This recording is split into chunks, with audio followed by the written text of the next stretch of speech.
The Life of George Washington, Volume 1, by John Marshall. Chapter 1. Commission of Cabot. His Voyage to America. Views of discovery relinquished by Henry VII. Resumed by Elizabeth. Letters patent to Sir Humphrey Gilbert. His voyages and death. Patent to Sir Walter Raleigh. Voyage of Sir Richard Grenville. Colonists carried back to England by Drake. Grenville arrives with other colonists. They are left on Roanoke Island. Are destroyed by the Indians. Arrival of John White. He returns to England for succor. Raleigh assigns his patent. Patent to Sir Thomas Gates and others. Code of laws for the proposed colony drawn up by the King.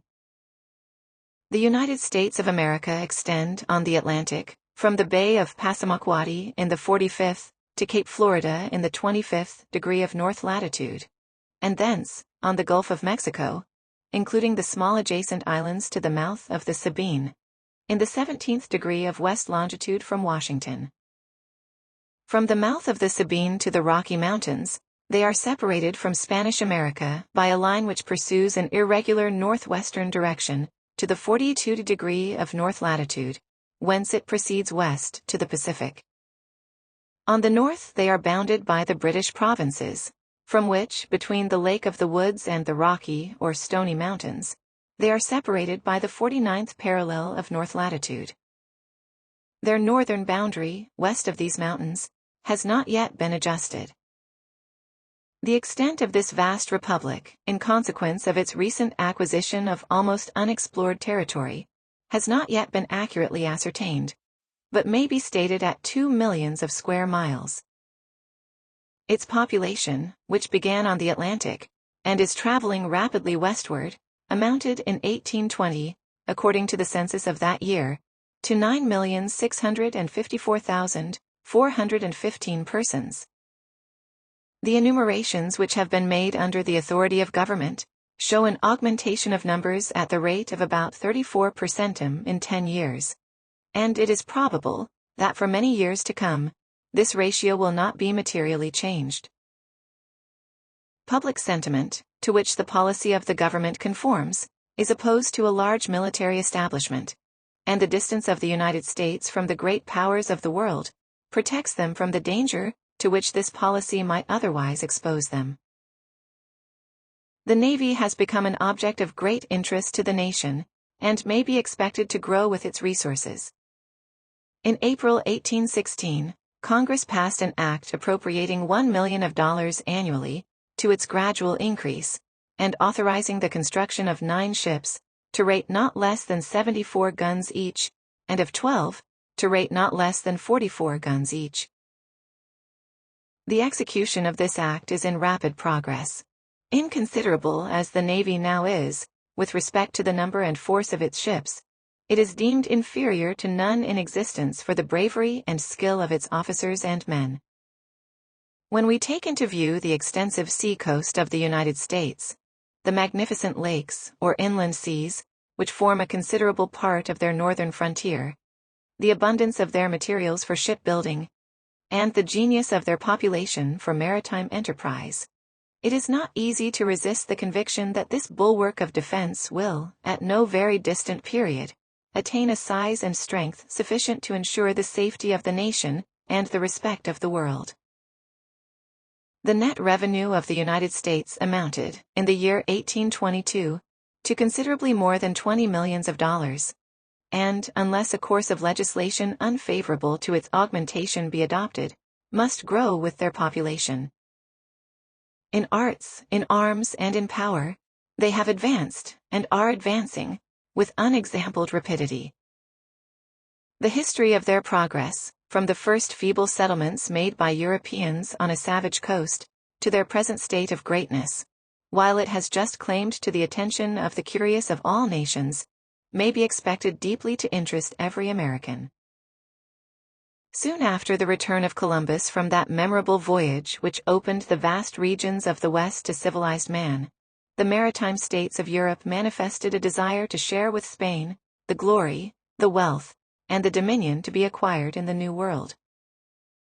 By no one of these states was this desire carried into action more promptly than by England, Henry VII. had received communications from Columbus, during the tedious and uncertain negotiations of that great man, at the 9 dilatory court of Ferdinand, which prepared him for the important discoveries afterwards made, and inclined him to countenance the propositions of his own subjects, for engaging in similar adventures. Commission of Cabot. On the 5th of March 1495, he granted a commission to John Cabot, an enterprising Venetian who had settled in Bristol, and to his 3 sons, Louis, Sebastian, and Sanctius, empowering them, or either of them, to sail under the banner of England, towards the east, north, or west, in order to discover countries unoccupied by any Christian state, and to take possession of them in his name. It does not appear that the expedition contemplated at the date of this commission was prosecuted immediately, but in May 1496, Cabot, with his second son, Sebastian, sailed from Bristol in a small squadron, consisting of 1 ship furnished by the king, and 4 barks fitted out by merchants of that city, and steering almost due west, discovered the islands of Newfoundland and St. John's, and soon afterward, reached the continent of North America, along which he sailed from the 56th to the 38th degree of north latitude, in the vain hope of discovering a passage into the Pacific. Thus, according to the English historians, was first discovered that immense continent which stretches from the Gulf of Mexico as far north as has yet been explored. And to this voyage, the English trace their title to the country they afterwards acquired by settlement, and by arms. France, which has since contested with Britain the possession of a considerable portion of this important territory, has also advanced claims to its discovery, but they seem not to be well founded. The scheme of making settlements relinquished. The ardor which had been excited in the bosom of Henry for making acquisitions in the New World, expired with this first effort. Cabot, on his return, found that monarch entirely disinclined to the farther prosecution of a scheme in which he had engaged with some zeal, the commencement of which had been attended with encouraging appearances. Several causes are supposed to have contributed to suspend the pursuits of the English in America. Previous to its discovery, the Portuguese had explored the Azores, or Western Islands, in consequence of which they claimed this continent, and contended for the exclusion of the Spaniards from the Western Ocean. The controversy was decided by the Pope, who, on the 7th of May, 1493, of his own mere liberality and certain knowledge, and the plenitude of apostolic authority, granted to Spain the countries discovered, or to be discovered by her, to the westward of a line to be drawn from pole to pole, 100 leagues west of the Azores, excepting such countries as might be in the possession of any other Christian prince, antecedent to the year 1490, and to Portugal, her discoveries eastward of that line. The validity of this grant was probably strengthened, in the opinion of Henry, by other circumstances. He set a high value on the friendship of the King of Spain, with whom he was then negotiating the marriage which afterwards took place between his eldest son and Catherine, the daughter of that monarch. Ferdinand was jealous to excess of all his rights, and Henry was not inclined to interrupt the harmony subsisting between the 2 crowns, by asserting claims to the country discovered by Cabot, which was obviously within the limits to which the pretensions of Spain extended. Renewed by Elizabeth. The fisheries of Newfoundland were carried on by individuals to a considerable extent, and a paltry traffic was continued with the natives. But no serious design of acquiring territory and planting colonies in America was formed until the reign of Elizabeth, when a plan for making permanent settlements was proposed and patronized by several persons of rank and influence. To select a man qualified for this arduous task, and disposed to engage in it, was among the first objects to which their attention was directed. Sir Humphrey Gilbert had rendered himself conspicuous by his military services, and by a treatise concerning the Northwest Passage, in which great ingenuity and learning are stated by Dr. Robertson to be mingled with the enthusiasm, the credulity, and sanguine expectation which incite men to new and hazardous undertakings. On this gentleman the adventurers turned their eyes, and he was placed at the head of the enterprise.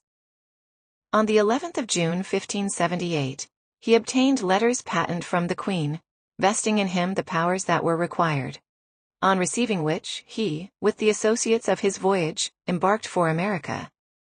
But his success did not equal his expectations. The various difficulties inseparable from the settlement of a distant, unexplored country, inhabited only by savages, the inadequacy of the supplies which could be furnished for a colony by the funds of a few private individuals, the misfortune of having approached the continent too far towards the north, where the cold barren coast of Cape Breton was rather calculated to repel than invite a settlement, have been assigned as the probable causes of his failure. 2 expeditions conducted by this gentleman ended disastrously. In the last, he himself perished, having done nothing farther in the execution of his patent, than taking possession of the island of Newfoundland, in the name of Elizabeth.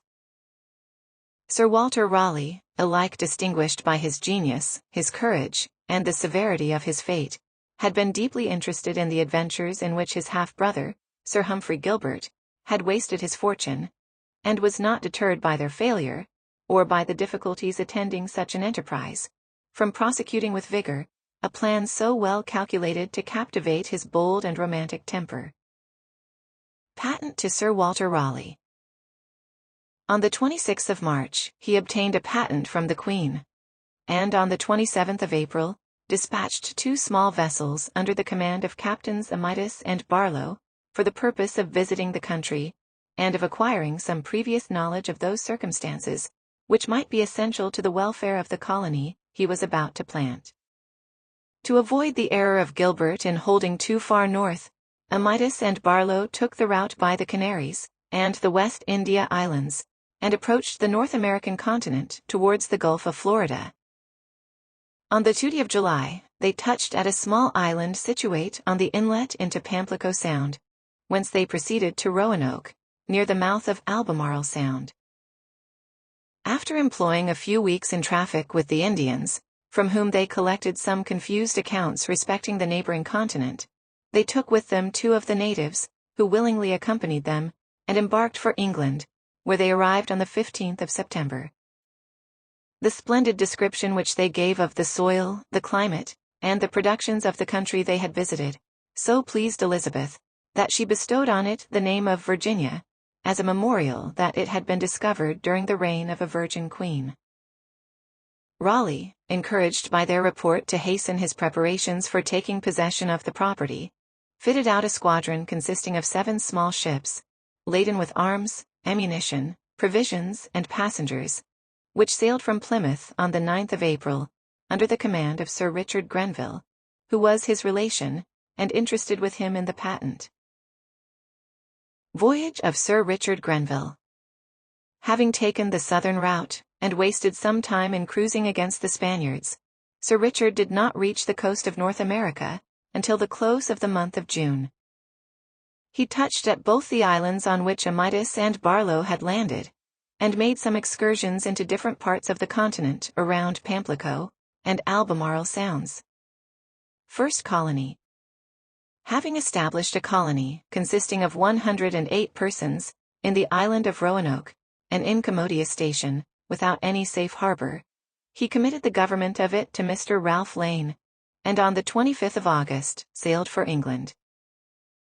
An insatiate passion for gold, attended by an eager desire to find it in the bowels of the earth, for a long time the disease of Europeans in America, became the scourge of this feeble settlement. The English flattered themselves that the country they had discovered could not be destitute of those mines of the precious metals with which Spanish America abounded.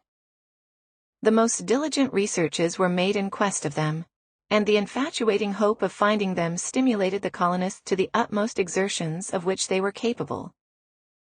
The Indians soon discerned the object for which they searched with so much avidity, and amused them with tales of rich mines in countries they had not yet explored.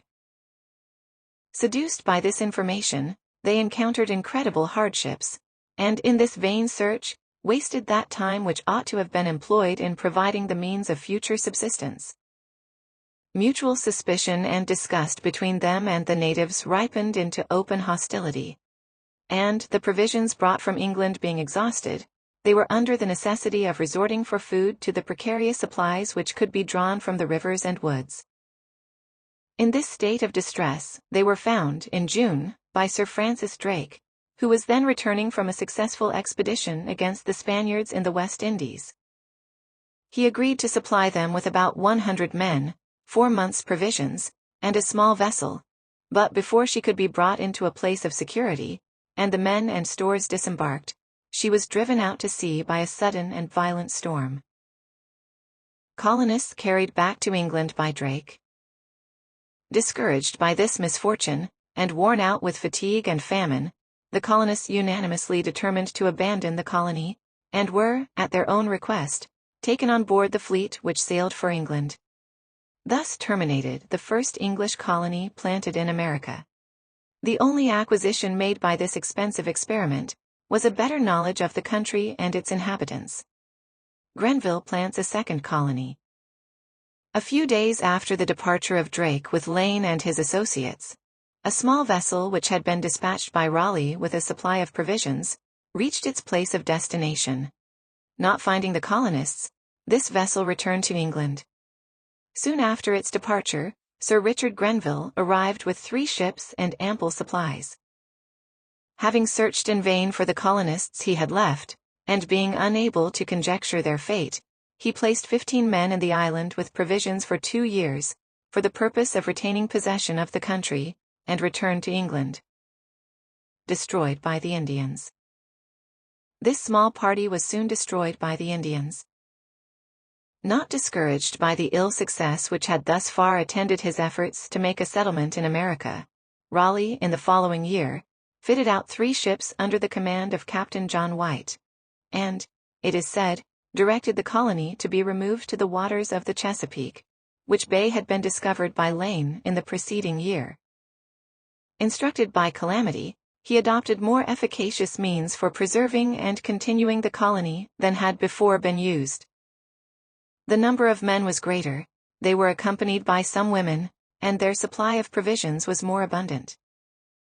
Mr. White was appointed their governor, 12 assistants were assigned him as a council, and a charter incorporating them by the name of the governor and assistants of the city of Raleigh in Virginia was granted them. Third colony arrives. Thus prepared for a permanent settlement, they arrived in July at Roanoke, where they received the melancholy intelligence of the loss of their countrymen, who had been left there by Sir Richard Grenville. They determined, however, to remain at the same place, and began to make the necessary preparations for their accommodation. Aware of the danger to be apprehended from the hostile disposition of their neighbors, they endeavored to effect a reconciliation with the natives, one of whom, who had accompanied Amidas and Barlow to England, and who was distinguished by his unshaken attachment to the English, was christened, and styled Lord of Dassamonpeak, an Indian nation in the neighborhood. About the same time the first child of English parentage was born in America. She was the daughter of Ananias Dare, and, after the place of her birth, was named Virginia. Soon perceiving their want of many things essential to the preservation and comfortable subsistence of a new settlement, the colonists, with one voice, deputed their governor to solicit those specific aids which their situation particularly and essentially required. On his arrival in England, he found the whole nation alarmed at the formidable preparations for their invasion, made by Philip II. of Spain, and Raleigh, Grenville, and the other patrons of the colony, ardently engaged in those measures of defense which the public danger demanded. Mingling, however, with his exertions to defend his native country, some attention to the colony he had planted, Raleigh found leisure to fit out a small fleet for its relief, the command of which was given to Sir Richard Grenville.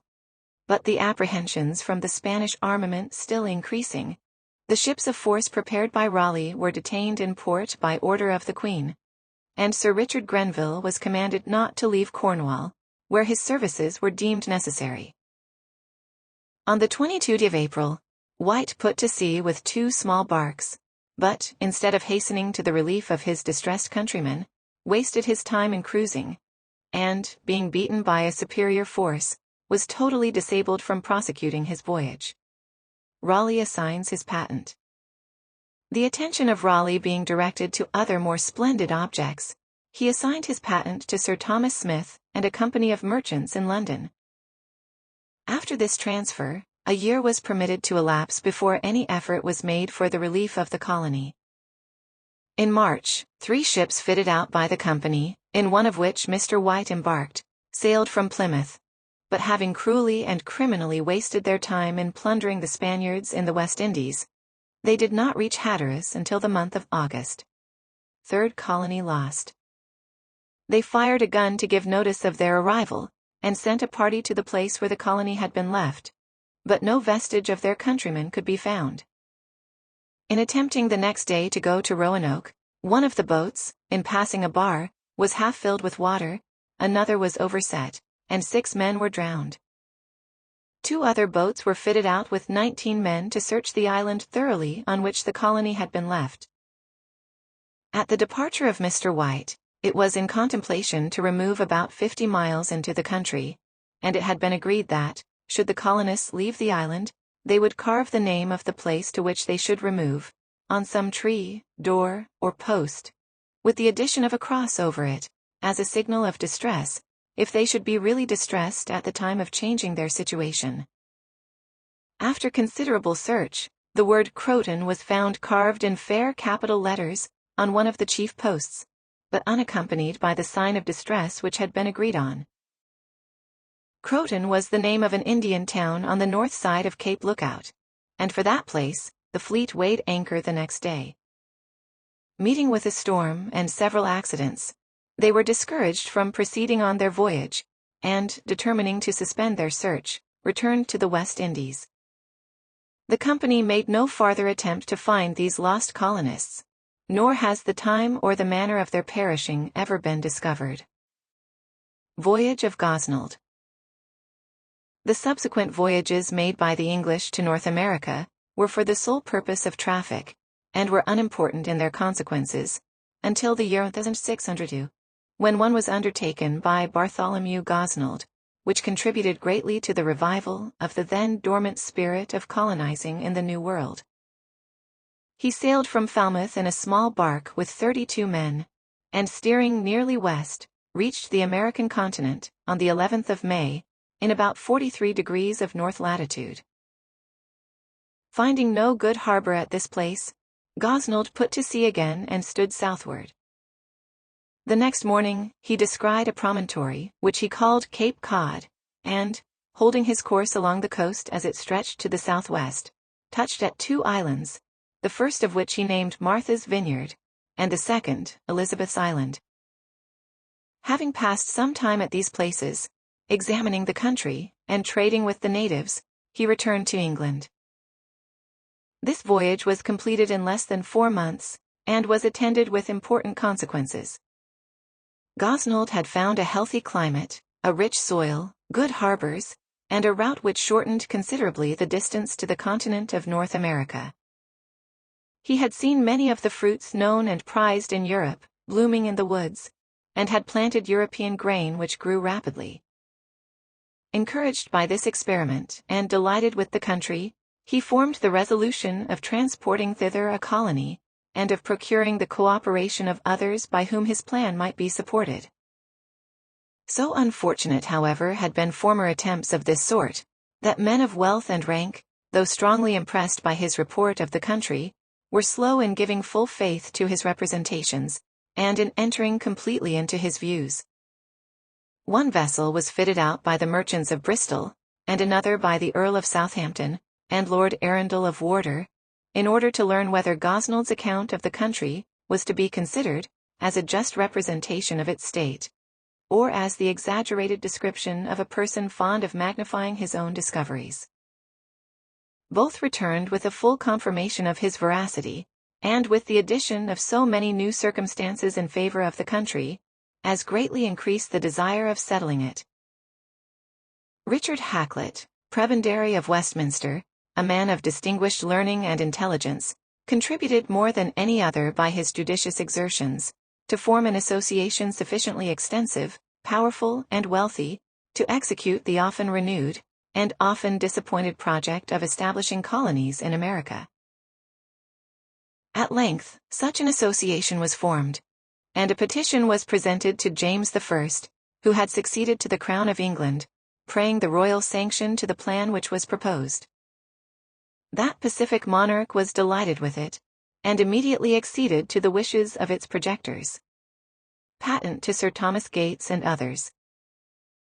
On the 10th of April, letters patent were issued under the Great Seal of England, to the petitioners, Sir Thomas Gates and his associates, granting to them those territories in America, lying on the sea coast, between the 34th and 45th degrees of north latitude, and which either belonged to that monarch, or were not then possessed by any other Christian prince or people, and also the islands adjacent thereto, or within 100 miles thereof. They were divided, at their own desire, into 2 companies. 1, consisting of certain knights, gentlemen, merchants, and other adventurers of the city of London and elsewhere, was called the first colony, and was required to settle between the 34th and 41st degrees of north latitude. The other, consisting of certain knights, gentlemen, merchants, and other adventurers of Bristol, Exeter, Plymouth, and elsewhere, was named the second colony, and was ordered to settle between the 38th and 45th degrees of north latitude. Yet so that the colony last formed should not be planted within 100 miles of the prior establishment. The adventurers were empowered to transport so many English subjects as should be willing to accompany them, who with their descendants were, at all times, to enjoy the same liberties, within any other dominions of the Crown of England, as if they had remained, or were born, within the realm. A council consisting of 13, to be appointed and removed at the pleasure of the Crown, was established for each colony, to govern it according to such laws as should be given under the sign manual and Privy Seal of England. 2 other boards to consist also of 13 persons each, and to be appointed by the King, were invested with the superior direction of the affairs of the colonies.